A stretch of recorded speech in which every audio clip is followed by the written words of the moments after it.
I can't lose to a human, the alien warrior's last words before she fell for him. Christopher stares across the vast, circular pit, the roar of the crowd pounding through him like a living drumbeat. He's been here before, trapped in countless arenas, forced into savage displays of violence just to see another dawn. But tonight feels different. Tonight, he isn't just facing a mindless beast or a desperate prisoner. Tonight, he's pitted against something else. A slender, emerald-skinned alien, with a blade strapped to her thigh and a murderous gleam in her dark eyes. She glares at him from the other end of the sand-strewn battleground, a lethal promise flashing across her face. Her name is Zarin, and she looks like she was sculpted for war. The muscles in her arms flex with each step, and she paces more like a stalking predator than a mere warrior. The sheen of her skin, a deep, exotic green, catches the flickering torchlight as she moves, and Christopher can see the way her body tenses with an almost feline grace. He can practically taste her disdain, even from this distance, her gaze searing into him as if daring him to be worthy of her time. He cracks, his knuckles, a habit he can't break, a silent vow to himself that he's ready for whatever comes next. He's fought near-human species before, but the authority in her stance and the near-electric hum that seems to reverberate through the arena has him on edge. The announcer's voice booms overhead, a guttural language that Christopher only partially understands, phrases about a final spectacle, about two unmatched combatants. He's heard it all before. He closes his eyes for just a moment, feeling the faint sting of the scar carved into his face from temple to jawline, the way it tugs when he grimaces. This fight might be his last. He's known that feeling too many times to count. There's no point in fear now. He opens his eyes to meet hers again and notices her lips curve into a cold smirk. She doesn't look afraid, and that's how he knows she's dangerous. She believes he's beneath her, that he's just another kill waiting to happen.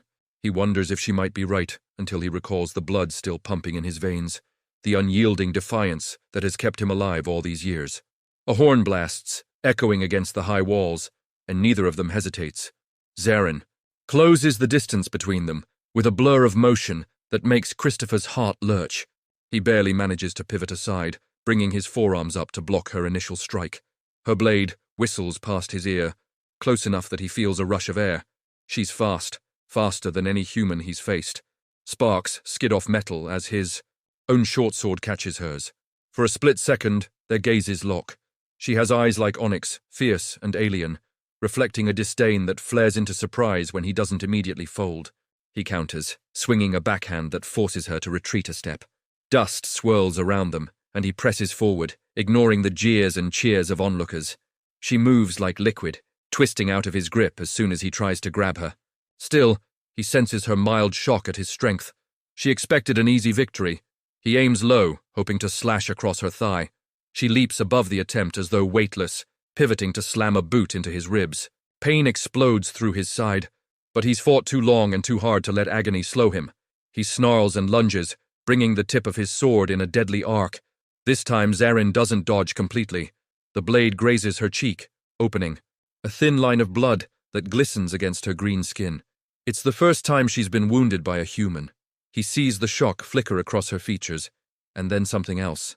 A deeper, almost primal flush that seems to darken her complexion. The crowd gasps in disbelief. Christopher exhales hard. He didn't think he'd land a real blow so soon. She touches her cheek, glancing at the blood, and he catches a subtle vibration in the air around her, an odd purring hum that resonates in his bones. Her lips curl back, and she hisses through her teeth. They crash together again, blade against blade, each blow more furious than the last. The clang of steel echoes around the arena, sweat beads on Christopher's forehead. He forces himself to ignore the pain in his ribcage, waiting for any opening he can exploit. Zarin slashes at him in a lightning-fast series of moves that keeps him on the defensive. He grits his teeth as he parries, feeling the shockwaves jolt through his arms with each strike. But he's no stranger to brute force, and his grip doesn't falter. They lock weapons, sparks erupting between them, faces inches apart. She smells like danger and adrenaline, her breath ragged, yet there's a charged energy beneath her fury. Her eyes narrow. She's not just furious, she's intrigued. For a fraction of a second, they stand locked in that contest of strength. Then they break apart, inhaling raggedly, sizing each other up again. He can feel the tension in the air, almost taste it on his tongue. A savage undercurrent that hints at something beyond simple hatred. Before either can strike again, a heavy blast shakes the arena walls. The crowd's cheers twist into shrieks of terror. Flames burst along the stone tiers, and Christopher whips around to see the cause. Unknown forces attacking the Colosseum from the outside. Catapult-like explosions smashing through the architecture. Dust and debris tumble from overhead as the eye stands collapse. In an instant, the entire setting devolves into chaos. Guards and spectators scramble for cover. Prisoners in cells below the arena scream out, and the massive gates in the arena's perimeter buckle under a wave of rubble. Zarin's gaze snaps to the chaos, then back to Christopher. He can see the fight still burning in her eyes, but survival instinct overrides the promise of their duel. Another explosion rattles the Colosseum, and a chunk of stone crashes to the ground mere feet from them, sending sand spraying into the air. They both bolt for the edge of the pit, weaving past collapsing pillars and panicked slaves. More blasts tear through the stands, smoke and grit filling the air until it's nearly impossible to see. Christopher's every breath rasps in his throat. His lungs burn, and his side throbs, but he keeps going. He catches a glimpse of Zarin carving a path through a group of marauders who've invaded the pit. Her blade flashes in the gloom, and the intruders go down in a flurry of blood and screams. Christopher fights his way past more attackers, the ring of steel in his ears, ignoring the slippery warmth of fresh cuts on his forearms. He's not even sure who these new assailants are. Raiders, mercenaries, a rogue faction. All he knows is that they're turning the arena into a graveyard, killing everything in sight. Catching his breath behind a toppled column, Christopher spots Zarin on the other side of the debris. Bodies lie scattered around her, and her skin glows faintly beneath the swathes of dirt and ash, as if her emotions have ignited some internal ember. She meets his gaze, chest heaving, posture taut with tension. He can't tell if she's about to charge him again, or invite him to fight alongside her, but an explosion rocks the ground beneath them, and more raiders surge in, forcing them both back into combat. They don't exchange a single word, they just act, as if instinct pulls them into an unspoken alliance. He covers her flank, hacking down a raider who almost blindsides her, while she uses her speed to dispatch foes threatening him from behind. Bit by bit, they cut a path through the chaos, each reluctant to admit that the other's skill is essential to staying alive. Their boots pound on blood-soaked sand, and every breath roars with exertion. Smoke fills Christopher's nostrils, and sweat drips into his eyes. Yet he fights on, driven by survival and the strange synergy sparking between him and the alien warrior. After what feels like an eternity of violence, they break through a shattered gate leading out of the arena's confines, stumbling into a labyrinth of stone hallways and back corridors. The ceiling groans, threatening to collapse at any moment. Flames lick through broken beams, and they have to keep moving before the entire Colosseum caves in. At last, they burst through a side entrance into the open night air. The sky is thick, with black smoke, and the city beyond the arena walls rages with conflict. Shouts, gunfire, and the rumble of demolition saturate the atmosphere.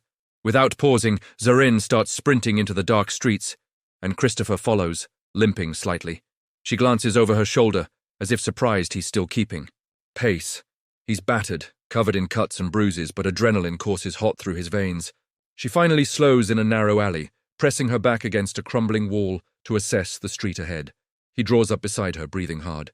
Her gaze flicks over him, and he sees contempt still lingering there, but it's tempered by something that wasn't there before. Respect. You fight like a cornered beast, she says, her voice edged with that curious, vibrating undertone. I've seen humans break faster than that. He snorts, wiping sweat and blood from his brow. You've only seen a fraction of what humans can do. Don't lecture me on your illusions of superiority, alien. She bristles, the subtle luminescence in her skin pulsing. My name is Zarin, and you would be wise to remember it before you call me anything else. He cracks his knuckles, ignoring the dull ache in his arms. Christopher, not that it matters. They stare at each other in the flickering light of distant fires, neither ready to drop their guard. Somewhere in the distance, another explosion rattles the alley. Zarin grits her teeth. We can't stay here. The city is under attack. If we remain in this sector, we'll be overrun by those raiders. He looks her up and down, noticing the way her chest rises and falls with each breath, how the cut on her cheek has dried to a dark smear. She looks lethal even now, her blade still in hand, posture brimming with coiled ferocity. Fine, he says, but don't think this changes anything. The second we're safe, I'm finishing that fight we started. She bares her teeth, in a humorless smile. You can try, human, but you'll learn your place soon enough. They slip through the war-torn streets like hunted animals. Buildings crumble around them. The shriek of battered hovercrafts echoes through the smoky night. They move quickly, each watching the other's flank as they evade hostile patrols. He suspects these raiders might be a splinter group from a larger faction. Mercenaries, perhaps, or a paramilitary force. He doesn't ask her for details. He's too busy staying alive. Some hours later, with dawn starting to lighten the sky, they take refuge in a half-collapsed warehouse on the edge of the city. The space inside is cluttered with crates and twisted metal, and thick dust coats every surface. It's quiet for now, though distant booms remind them that the conflict rages on. Christopher slumps against a cool metal container, finally letting himself feel the ache in his ribs. Zarin prowls around the edges of the warehouse, searching for threats, her posture tense. When she returns, they share a brief, reluctant nod, a wordless acknowledgement that they've temporarily outrun immediate danger. He spots a discarded medical kit on a shattered shelf. Its contents might be old, but it's better than nothing. Grimacing, he pulls himself up and rummages through the kit, finding bandages, a half-full antiseptic vial, and a roll of stiff gauze. He glances at Zarin, noticing the dark stain on her bicep where she's been cut. She notices his look and scowls. "I don't need your help," she says, voice scraping with stubborn pride. "Suit yourself," he growls, tending his own wounds first. The antiseptic stings like fire on his deeper cuts, but he clenches his jaw and keeps going. Once he's patched himself as best he can, he looks up to see that she's still pressing, a hand to her bleeding arm. Beneath her defiance, there's a flicker of pain. He tilts his head. "You're bleeding through your fingers. Unless you've got some magical alien healing ability, that's going to get infected," she mutters. A curse in her own language, one he doesn't quite understand. But the venom in her tone is clear. Finally, she thrusts her arm out, refusing to meet his gaze. He takes the bandages and steps closer, pulling up the sleeve of her shredded armor. She hisses when the antiseptic touches the wound, but she endures, the sinews of her neck standing. Out. He can feel the tension radiating from her, an almost palpable energy that curls under his fingertips. "It's a clean cut," he says. "You'll live." She doesn't respond. He methodically wraps the gauze around her bicep, trying not to think about the warmth of her skin or the faint luminescence that flares every time she exhales sharply. Her shoulders quiver, whether from anger or something else, he can't tell. He finishes, tying off the bandage. Done. Zorin snaps her head around to glare at him. "I did not ask you to save me in the arena. I did not ask you to patch me up here. I owe you nothing." He drops the leftover supplies back into the kit with a clatter. "We're both trapped in this mess. If we don't cooperate, neither of us is getting out alive. It's that simple." She stands there, jaw clenched, her posture rigid. At length, she turns away and sinks to a crouch near a battered crate. He wipes a film of sweat from his brow, feeling exhaustion tug at every muscle. Despite the hostility swirling between them, a lingering memory of their fight in the arena stirs within him. Her quicksilver strikes, the raw thrill of matching her blow for blow. His mind replays the moment he carved that cut across her cheek, and how her skin seemed to grow darker, more intense, under the flush of her anger. He sets aside the thoughts. Maybe when all this is over, they'll finish what they started. For now, he just needs rest. He closes his eyes, letting the lull of relative quiet wash over him, though he doesn't allow himself to drift off completely. There's no trust here. She could plunge a blade in him the second he shows weakness. A few moments pass in silence, broken only by the distant crackle of fires outside. Then softly, Zarin speaks. "I am not used to being wounded by a human, or saved by one." He peeks an eye open, studying her guarded profile. She doesn't look his way, but he senses the weight behind her words. "I'm not used to fighting your kind," he admits grudgingly. "You're fast, strong." Her eyes narrow, and she presses her lips together, as though she'd expected him to say something else. She exhales sharply, that faint purr resonating in her throat. The sound does something strange to him, like a quiet tremor that skates down his spine. They lapse into silence again. When the first rays of dawn creep through the shattered windows, Christopher scans the skyline.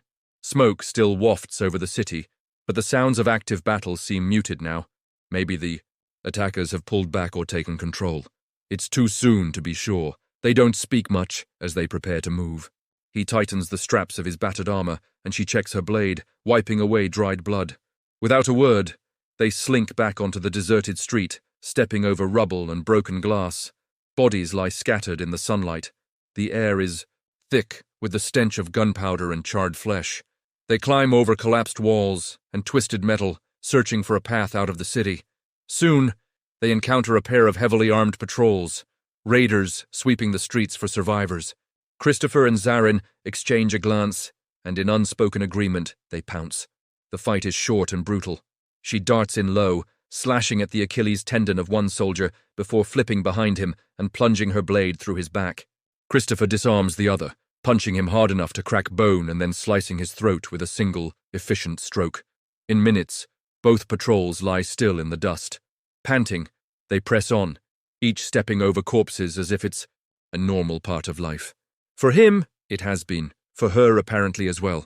They see no more enemies for a while. The city's outskirts loom ahead. Fragments of farmland stretch out beyond, dotted with craters from artillery blasts.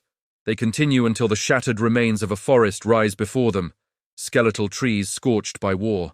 The sun climbs overhead, scorching the land as they trudge deeper into the withered woods.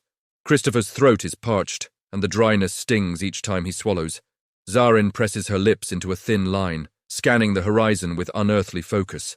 Eventually, they come across a small stream, more a trickle than a proper river, but enough to slake their thirst.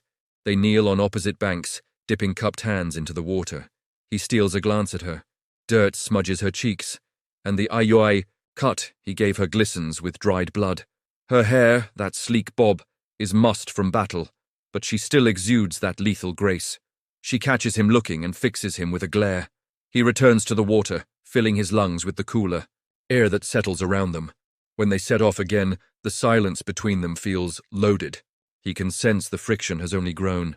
They're not allies by choice, but necessity. His body aches from the forced march, but he refuses to show weakness.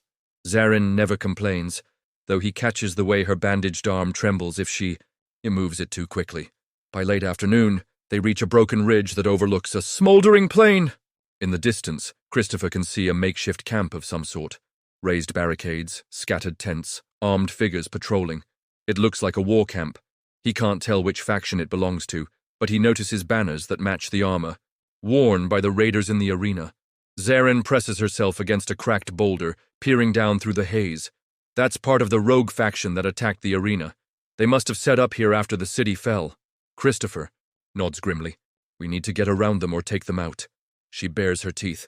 We can't take an entire encampment alone, not in our condition, and I doubt we'll find any welcome if we just walk in. He contemplates the layout. I've had to infiltrate worse, but you're right, we're barely standing. They retreat into the shelter of a small cave at the base of the ridge, waiting for nightfall. As darkness settles, they slip closer to the enemy camp, weaving through tall, scorched grasses. Each time a patrol passes, they drop to the ground, hearts hammering. At one point, a pair of alien dogs, half-mechanical beasts used for detection, sniff, dangerously close. Christopher holds his breath, glancing at Zarin. She's gone as still as a statue, her skin seeming to dim its glow, as if she's controlling whatever reaction might give her away. After a tense moment, the creatures wander off. They pick their way around the perimeter, following an old drainage ditch that leads away from the camp and toward a more open stretch of land. Once they're clear of the main threat, they keep running, pushing themselves until their lungs burn, and their legs threaten collapse. Finally, they collapse in a shaded pocket beneath a rocky overhang. While Christopher sets about gathering bits of dried wood for a tiny fire, Zarin stands watch.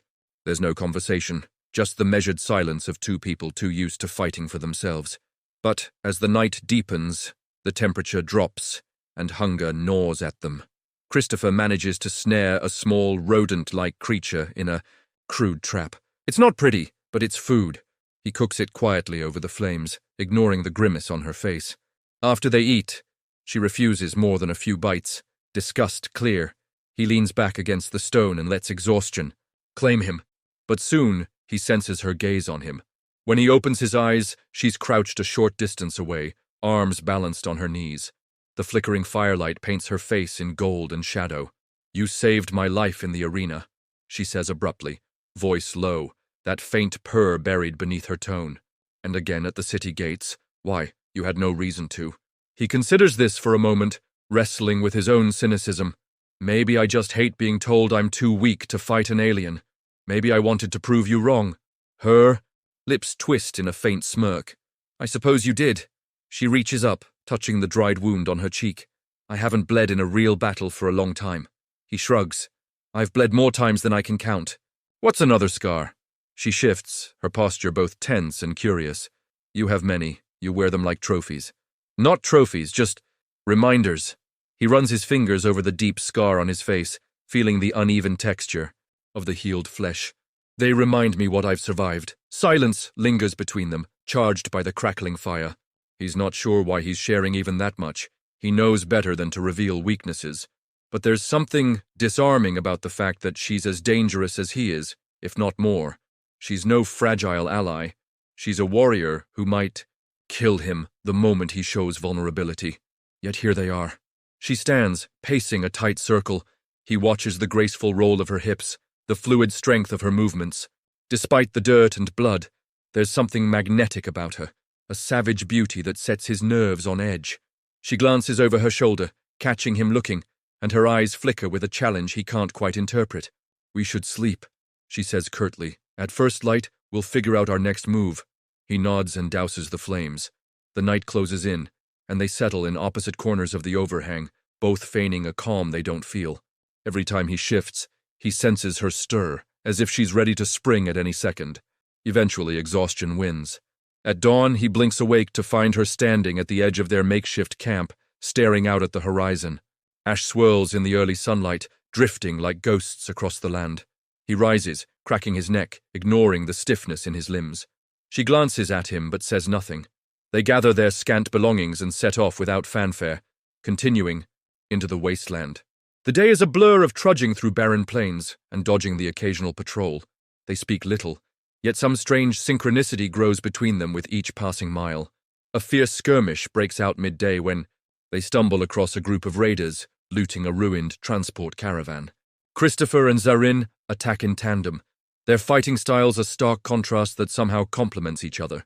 He charges in with brute force, tackling two raiders and slamming their heads together with a sickening crack. She darts behind, the others, delivering swift, lethal strikes that drop them before they can retaliate. When it's over, they stand back to back, breathing hard, ringed by fresh corpses. He feels the heat of her body against him, and for a heartbeat, neither moves. Her pulse thrums in the silence. Then they step apart, avoiding each other's eyes. He checks the caravan wreckage for supplies, grabs a ration pack and a canteen of stale water. He offers her a portion, and she accepts it grudgingly. They continue onward. In an abandoned settlement as night approaches, they find shelter among the rubble of old buildings.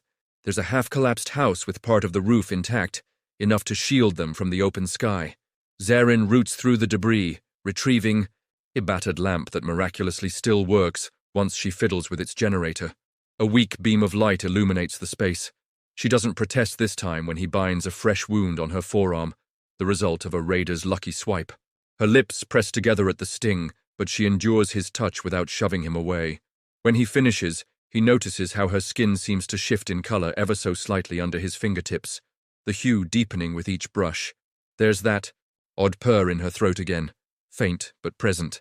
He steps back, letting go, and she exhales, eyes flaring. An uncomfortable quiet settles between them as they try to rest. Eventually, she breaks the silence, her tone laced with tension. You called me alien. In my tongue, you are the outsider. We were raised to consider humans lesser. He scoffs, though he feels a pang of anger. Yeah, I got that impression. She frowns, glancing away. The Dominion told us your kind lacked discipline, that you were nothing but brutes. But all I see is a world that has forced you to survive in ways that mirror our own. Perhaps we are not so different. He studies her for a long moment, arms folded. You talk like you're some perfect warrior race. But from where I stand, you bleed just like we do. Her lips part, and a flicker of heat lights her gaze. We do not like to admit such a thing. Thunder rumbles in the distance. They both look toward the broken window, where a sliver of sky is visible. Lightning flashes beyond the horizon, revealing swirling storm clouds. He can smell the ozone in the air. When the storm arrives, they're forced to huddle in the remains of the house, sheets of rain lashing the broken walls. Water seeps in, and they do what they can to stay dry. Christopher leans against the only stable section of wall, arms crossed over his chest, while she sits across from him, hugging her knees. The wind howls through the cracks. Time passes, and their exhaustion creeps up. The night stretches on, the storm's fury unrelenting. Rain drips from the edges of the battered roof, forming puddles on the floor. He finally closes his eyes, letting the roar of the downpour lull him. He's awoken by a harsh sound, an animalistic growl somewhere within the structure. Immediately, he's on his feet, weapon in hand, scanning the darkness. Zarin is already moving, blade at the yi. Ready, that hum in her throat deepening. Another growl echoes, and they spot the silhouette of a twisted creature skulking through a hole in the wall. It's something monstrous, perhaps mutated by the planet's war-torn environment. A hunched, hairless beast with luminous eyes. They fight side by side again, adrenaline spiking. The beast lunges for Zarin, snapping with razor teeth, and Christopher slams into its flank. The creature whirls, slashing at him with claws. His forearm gets shredded, hot pain coursing through him. He drives his sword into the beast's back, but it keeps thrashing. Zarin finishes it with a lethal strike to its throat. Blood sprays the floor, and the beast collapses. Gasping for breath, Christopher staggers back, pressing a hand to his bleeding arm. Zarin steps closer, checking the wound. Her expression tightens. Without hesitation, she tears a strip from the ragged blanket nearby and ties it around his arm. Her hands move quickly, pressing firmly to staunch the bleeding. He braces his other hand against her shoulder, not expecting how warm she feels through the soaked fabric. Her eyes flick up to meet his, storm-lit shadows dancing across her face. She doesn't speak, but for the first time her touch is almost gentle. His heart thuds in his chest, and he remembers the swirl of that purring vibration earlier. Their breaths mix in the cold air. He tries to shake off the moment, stepping back once she's finished binding him. She stares at him, chest rising and falling, as if considering something. Then she exhales roughly, turning away. The storm rages on. The dead creature lies in a corner, its blood mixing with the rainwater. They move to another section of the ruined house, away from the corpse, huddling in a narrower corridor where the roof remains intact. Water drips steadily from the damaged ceiling. He shivers, the adrenaline fading. Zarin notices and shifts a little closer, as if to share body heat. He doesn't comment on it. When morning finally breaks, the storm passes, leaving the air bitterly cold and the world outside slick with mud. They set off again, forging a path through sodden fields. A hush clings to everything, as though the storm purged the land of noise. Only their footsteps, squelching in wet earth, disrupt the silence. They press onward. The next days blur into a relentless march through ravaged terrain, peppered with skirmishes against small bands of raiders or wild beasts. Despite the near-constant danger, the tension between them morphs, overshadowed by the necessity of survival. More than once, Christopher catches Zarin looking at him with an expression he can't quite read. Whenever he tries to lock eyes with her, she quickly looks away, her jaw set. Along the way, she reveals fragments of her own predicament. She was once high-ranked in the Dominion, a revered warrior, expected to uphold their doctrine. But she discovered corrupt dealings in her command structure, plotting that put entire human colonies at risk. When she tried to confront her superiors, they labeled her a traitor. The arena was a death sentence to keep her from exposing them. She speaks of it quietly, as if it shames her to admit how easily her own kind turned on her. He listens, surprising himself by how much it stirs his anger. So they threw you to the pit, hoping you die against some savage. That was me. She nods, her gaze distant. They chose well, ironically, except you refused to die. He can't help a wry grin. I've got a talent for that. She doesn't smile, but there's a flicker of something near amusement in her eyes. Eventually, they realize their best chance of survival lies in finding a ship or transport out of this war-torn region, but that requires crossing Dominion-held territory, now in upheaval because of the rogue faction. She warns him that if they're caught, they'll both be executed. Her for treason, him for simply existing. But it's their only path. They manage to hijack a battered ground vehicle from a deserted outpost, though it sputters and threatens to break down at any moment. It gives them enough speed to outrun most patrols as they head deeper into Dominion space. The landscape grows, bleak. Charred fields, gutted installations, signs of battles that raged here long before they arrived. Late one afternoon, as the sun dips low, they crest a hill and spot a Dominion checkpoint in the distance, a tall spire bristling with sensors, surrounded by armed guards. If they approach openly, they'll be shot down. Stealth is their only option. They ditch the vehicle and approach on foot, slipping through jagged ravines. That's when the ambush strikes. Drones scream overhead, and Dominion soldiers in full armor appear, weapons blazing. Christopher and Zarin scramble for cover behind a ridge. Bullets and energy bolts pepper the rocks, chipping shards of stone that slice through the air. She curses under her breath, her skin darkening as anger and adrenaline surge. Together, they return fire, picking off soldiers one by one. But the Dominion troops are well-trained and well-equipped. Zarin's blade isn't enough against the hail of bullets. Christopher shouts over the chaos, gesturing toward a rusted communications tower nearby. If they can flank the soldiers, they might have a chance. She nods, and they dash across open ground, hearts pounding, weaving through the crossfire.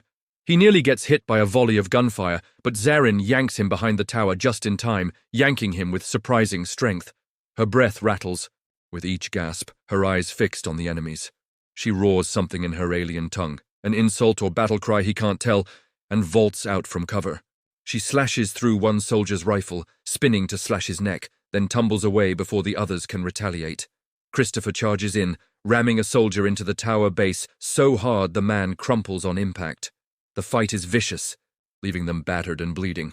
By the time the last soldier drops, Christopher's ears ring with the clang of near-constant gunfire. Zarin drops to one knee, gripping her side, blood seeping through her armor. He stumbles toward her, pushing, past the wave of pain in his own leg. He tears at her armor plates, finding a bullet wound high on her ribcage. Her face is twisted with pain and fury. "You'll be fine," he mutters, pressing a hand to the wound to staunch the bleeding. "Just hold on." She groans, that purr returning, but now it's laced with agony.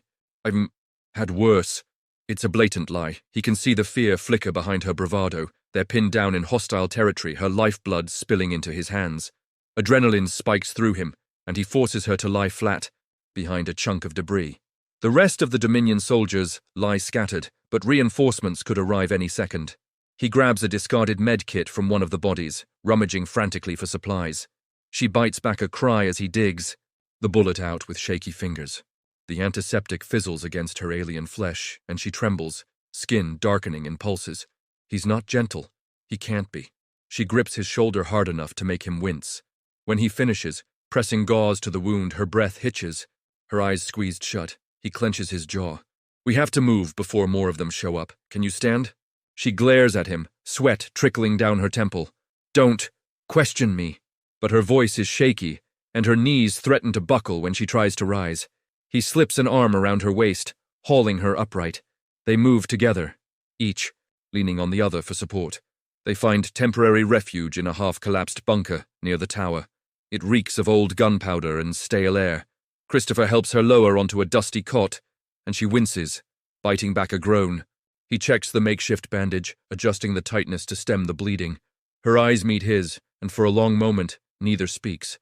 Their faces are close, hearts hammering from the adrenaline rush, tension crackling in the tight space. "Thanks," she breathes, almost too quiet to hear. It's the first time she's expressed anything resembling gratitude. He nods, exhaling slowly. "You'd do the same." Her gaze lingers on him, roving over his bruised cheek, the grime caked in his dark hair, the cut across his forehead that still trickles blood.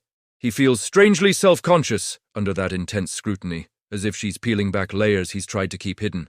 Her skin throbs with a faint rhythmic glow, each pulse timed with her ragged breathing.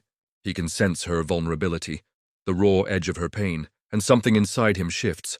Without thinking, he brushes a stray lock of her hair aside, careful not to jostle her wound. She stiffens, as though his touch jolts her. Her eyes burn into his, and he doesn't pull away. For a heartbeat, the air between them feels electric, loaded with the same violence and intensity that's kept them alive. But now it's twisting into something else. He sees the moment she softens, sees how her lips part ever so slightly, that purr simmering at the back of her throat. He can't remember the last time he allowed anyone this close. She's an enemy, or she was. But in this half-ruined bunker, with death just outside, desire coils through his veins, undeniable and dangerous. Before either can speak, an explosion rattles the bunker.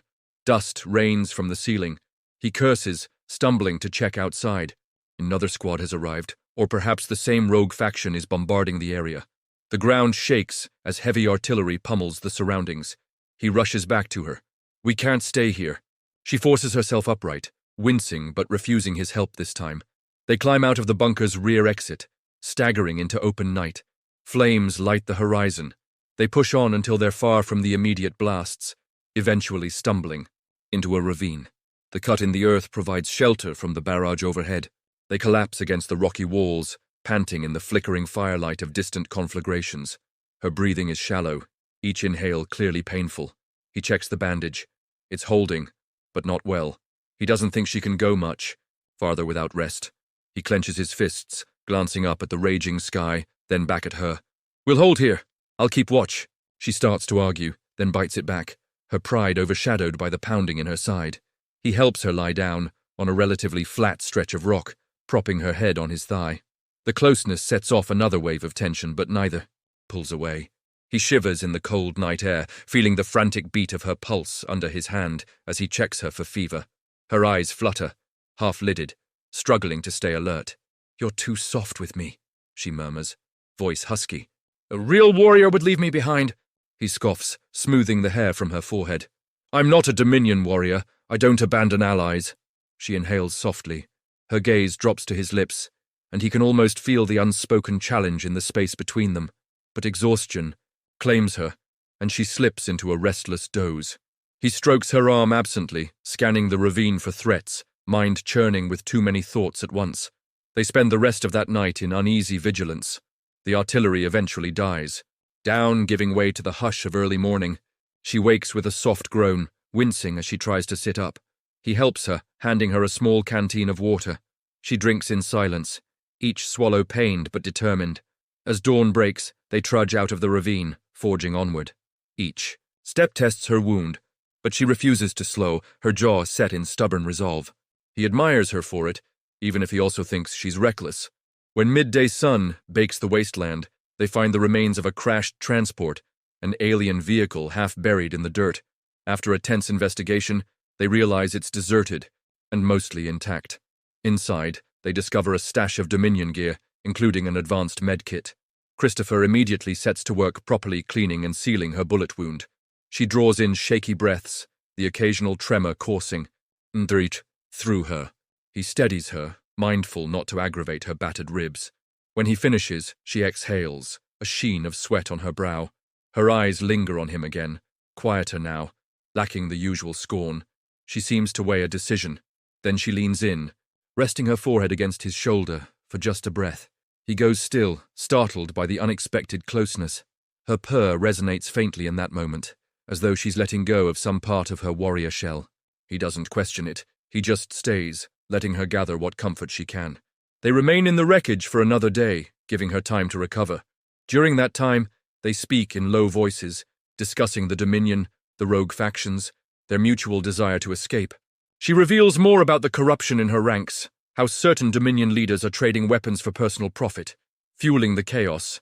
He admits he never had a cause beyond survival, but now that he's seen how easily the Dominion and splinter groups destroy lives, he feels a flicker of righteous anger. When she's strong enough, they power up the transport's small thrusters. Miraculously, it still functions. With a sputter and screech, the craft lurches across the cracked landscape, carrying them closer to the Dominion's central stronghold, a place she insists they must go if they ever want to find a real ship. It's madness, in his view, but she's certain it's their only chance. As they near the Dominion fortress, massive spires looming against a crimson sunset, he can't help but feel dread. They're headed straight into the heart of enemy territory. Zarin, perched at the controls, sets her jaw. "If we can seize a vessel in the main hangar, we can get out of here. But the entire place will be crawling with soldiers." He nods grimly. "We have to try." The infiltration begins at nightfall. They ditch the transport before the outer perimeter and proceed on foot, using every trick to slip past patrols. Their synergy in combat has grown. Even when alarms sound, they cut through squads with fierce efficiency. She somersaults beneath plasma fire, while he charges in, his fists and blade turning each corridor into a slaughter zone. Their backs touch more than once during the frantic battles, a reminder that they stand united. They reach the hangar after an intense skirmish that leaves Christopher's leg bleeding and Zarin gasping for breath. But the vessel they need stands before them, a sleek Dominion craft with jump capabilities. Engines humming, it's nearly ready for takeoff. A final squad of elite guards storms in, blocking their path. The ensuing fight pushes them both to their limits. Zarin spins in a lethal dance, taking out multiple guards with acrobatic precision. Christopher endures a barrage of blows, cracks his knuckles, and unleashes savage strikes that break bones. In the end, they stand triumphant, panting amid a ring of fallen bodies. He spots a control panel that can open the hangar roof. Zarin hobbles over to it, keying in override codes. The doors creak and start to slide open, revealing a starry night sky. But a final threat emerges. A high-ranking Dominion official, stepping into the hangar with a personal guard of heavily armed troopers. Zarin freezes when she recognizes him, the very commander who betrayed her. He sneers at her, weapons aiming from all sides. Christopher tenses, stepping closer to her. Her purring grows loud, full of rage. The commander laughs, mocking her for siding with a mere human.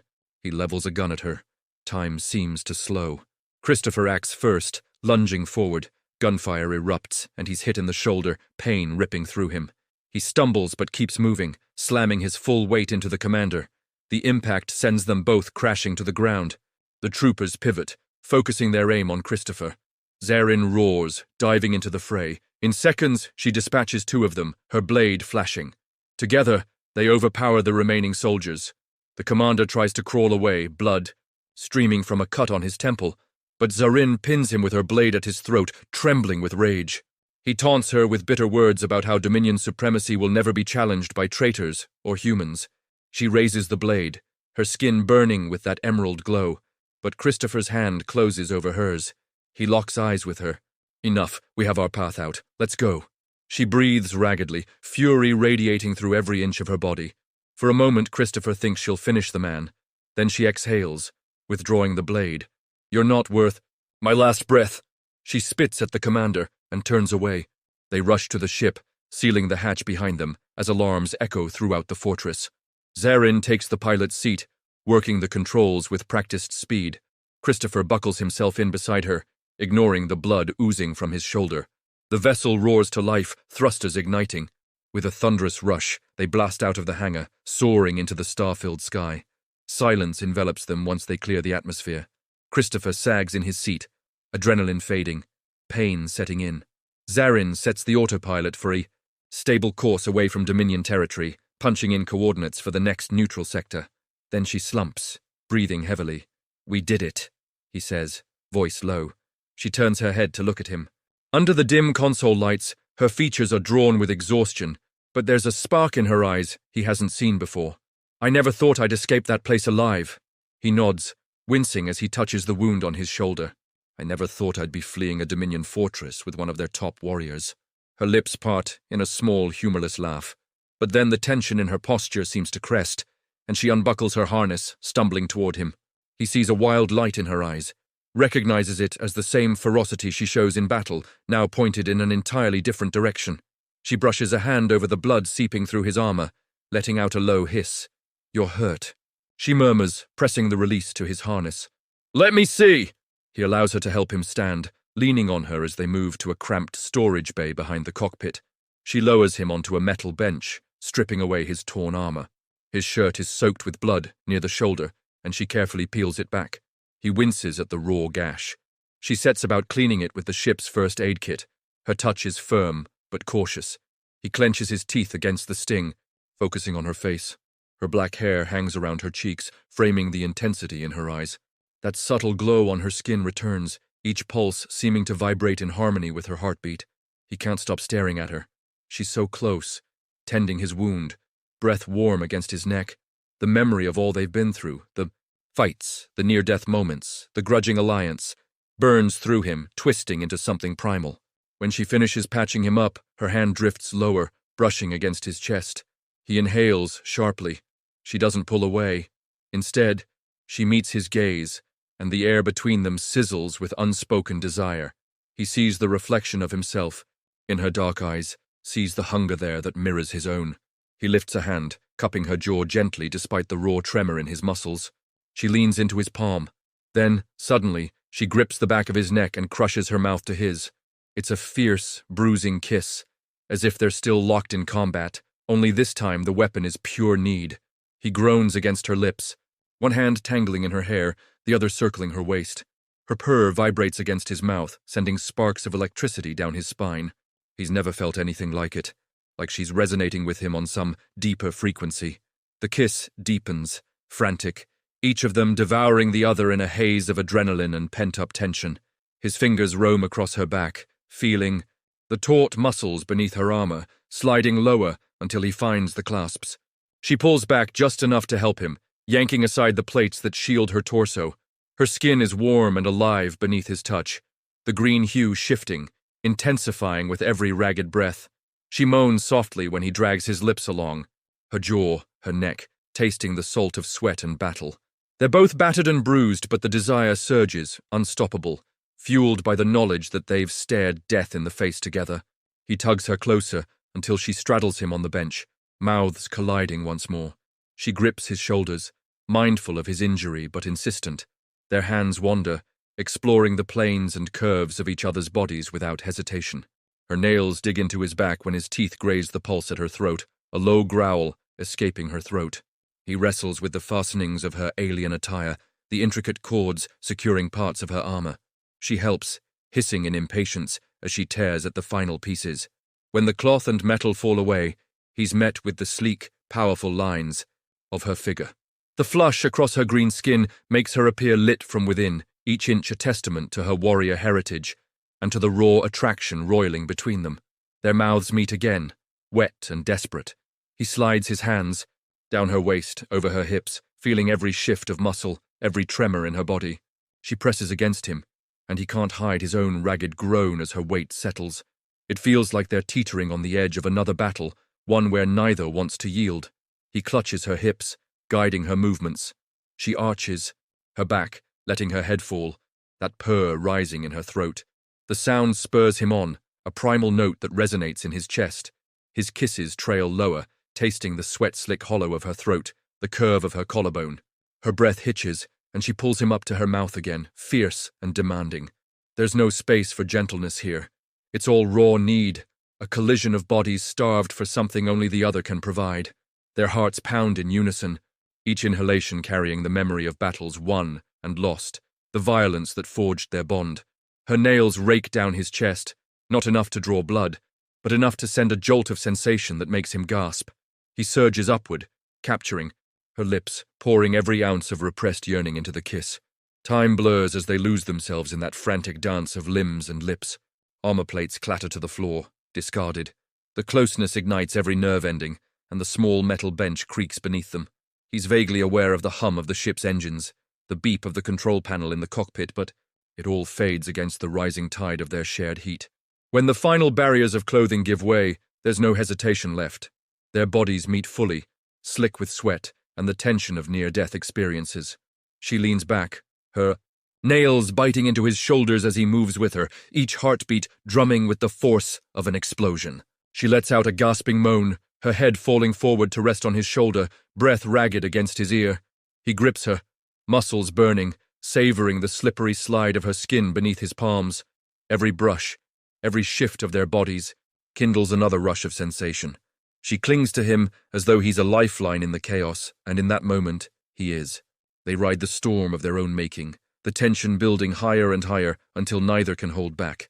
In a final crest of urgency, the world dissolves into a white-hot burst that seizes them both. Her purr warps into a ragged cry, and he groans her name, all the walls they built around themselves shattering. They cling together, pulses hammering, breath mingling, savoring the aftermath as if it's the only solid ground left. Gradually, the echoes fade. She collapses against him, pressing her face into the crook of his neck. They're both shaking, whether from exhaustion or something deeper. He holds her, not quite believing how they got here. Two warriors from opposite worlds, locked in a primal bond. They remain entwined for a time, hearts drumming a shared rhythm. No words seem adequate. Eventually she shifts, sitting up slightly, her dark hair falling across her eyes. He lifts a hand, brushing it aside, and she doesn't flinch from his touch this time. Her voice is husky with exertion. I told myself I would never lower myself to a human. He exhales a faint laugh, leaning his forehead against hers. And I told myself I'd never trust an alien. Here we are. She nods, swallowing. Here we are. They clean up as best they can, reassembling some of their clothing and armor, though the aftermath of their passion lingers in the Nah. She helps him bind his shoulder properly, and he tends to the bruises blossoming on her body. Their eyes keep meeting, flickering with a mixture of lingering desire and a new, unspoken connection. When they move back to the cockpit, they find the ship drifting through open space, on course for a neutral trading sector. Zarin sinks into the pilot's seat and checks the nav readings, brow furrowing. He slides into the co-pilot's chair, the reality of their situation settling in again. They can't outrun the Dominion forever, nor the rogue factions that hunt them. But for now, they have each other. He thinks about all they've endured together, how their fates have fused in blood and fire. The knowledge sends a stirring through. His chest he can't fully articulate. Days pass in jump space as they travel to the neutral zone. They heal slowly, changing bandages, sharing uneasy rests in the cramped living quarters. The friction between them remains, but it's changed texture. Less about hatred, more about a simmering tension that threatens to erupt into physical longing at any moment. Sometimes they give into it again, tangling in the darkness of the cabin, letting the adrenaline of survival morph into fierce intimacy. Every time it's a reminder that they stand on a razor's edge, uncertain of the future. At last they exit jump space near the coordinates of a hidden outpost, rumored to be free from Dominion rule. An old fueling station or a black market. Trade hub, it might offer them supplies and a place to figure out their next steps. Zarin docks the ship, and they step onto the station's rusted deck plates. The air smells of grease, sweat, and the tang of illicit deals. Christopher keeps a hand on his weapon, scanning the corridors. Zarin walks beside him, head held high, her green skin drawing curious stares from the few dock workers around. They haggle with a grizzled mechanic to repair the ship's systems. While waiting, they slip into a dingy cantina with flickering neon lights. The patrons give them a wide berth. Something in the way they carry themselves warns off trouble. They find a corner table, the hum of failing lights overhead. Zarin orders a strong drink in a language Christopher doesn't recognize. He shrugs and orders something similar, ignoring how it burns his throat. She studies the swirling liquid in her glass for a moment, then looks at him. I used to despise humans, she murmurs, so quietly he has to lean in. I was raised to view them as inferior, yet every day since we escaped that arena, you've shown me something different. He arches a brow. You sound almost impressed. And she shifts, her jaw tightening. I still find many of your kind's ways barbaric, but maybe that's because we share the same barbarity and refuse to admit it. He considers that, exhaling slowly. We're survivors. Both of us. And if I'm honest, I'd still rather keep my distance from anyone who could kill me in my sleep. She snorts. Likewise, but we seem to do well watching each other's backs. They finish their drinks in a mutual, reflective silence. A silent agreement passes between them. They'll stick together, at least until they find a reason not to. They return to the ship, collecting the repairs and whatever supplies they can afford. In the days that follow, they drift from one neutral system to the next, never staying long. They hear scattered rumors of Dominion forces searching for a rogue warrior and a human fugitive, but no one ties the descriptions to them yet. Their bond solidifies with each narrow escape. They work seamlessly in combat and in navigation, anticipating each other's moves with an almost telepathic sense. Between those bursts of danger, they share intimate moments that range from quiet, stolen kisses to fierce collisions of bodies, fueled by the memory of near death. Each time, Zarin seems torn between the searing desire that draws her to him and the warrior pride that warns her against vulnerability. He senses it in her eyes, in the way she'll bite his lip just hard enough to remind him who she is. And he gives as good as he gets, refusing to be dominated, matching her intensity. Finally, rumors spread of a large Dominion warfleet amassing near a strategic location. Whispers hint that a final confrontation between the Dominion loyalists and rogue factions is imminent. Christopher feels a twist in his gut when they learn more details. The system in question is close to a place he once called home, before war took everything. Zarin picks up on his tension as they chart the route.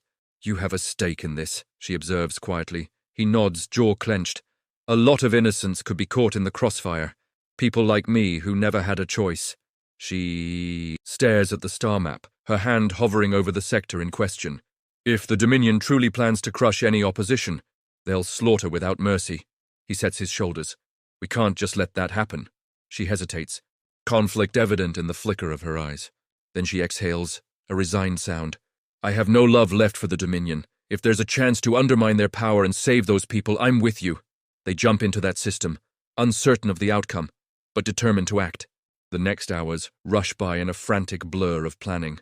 They slip behind enemy lines, sabotage Dominion communications, and feed crucial intel to rebellious groups in the area.